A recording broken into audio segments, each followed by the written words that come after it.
जाजपुर जिला दशरथपुर ब्लॉक बिरीपटारे मन्मथ धल degree college निर्माण पर भित्तिप्रस्तर स्थापन स्वर्गत मन्मथ धल पुओ विजय धल तत्वावधान में अस्थायी बिल्डिंग रे कार्य कर आसुवा डिग्री कॉलेज नुआ बिल्डिंग निर्माण पर शिलान्यास सह भूमि पूजन कर कार्यक्रम में किट और किट्स प्रतिष्ठाता डॉक्टर अच्युत सामंत अतिथि भाव जोगदे अन्यमानक मध्य जाजपुर एसडीपीओ प्रशांत माझी पूर्वतन ब्लॉक अध्यक्ष रमेश सामल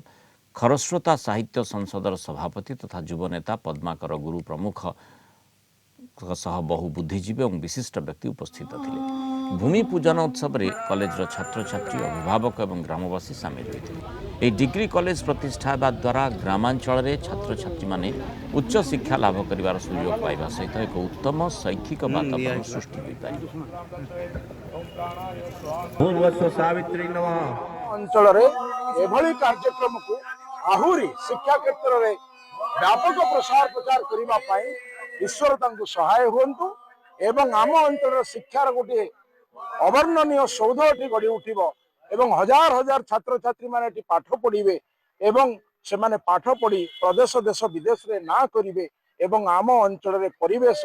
गोटे निश्चित भाव में शैक्षिक आध्यात्मिक एवं ग्रामीण परिवेश भितर गोटे त्रिवेणी संगम हब एवं तांकर परिकल्पना वास्तव आड़ को जाउची। यार जे पृष्ठपोषक विशेष कर डॉक्टर अच्युत सामंत एवं स्थानीय भाव में कथा को परिचालना कर नेतृत्व नौथुआ मोर बंधु विजय धल ये अतीत जो से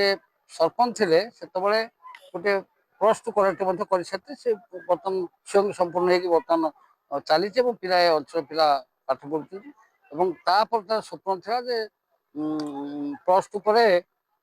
डिग्री महाविद्यालय करने से स्वप्न आज साकार होगा जाऊँगी। आज हूँ कॉलेज प्रतिष्ठा करने जो बिल्डिंग कर तार हूँ भूमि पूजन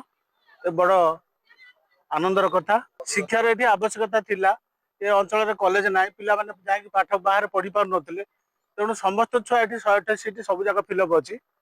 first year second year third year बहुत पिला ये उपकृत होती विजय आगू डिप्लोमा कॉलेज खोलिए बीसीए करेंगे आईटीआई करेंगे बहुत योजना अच्छी।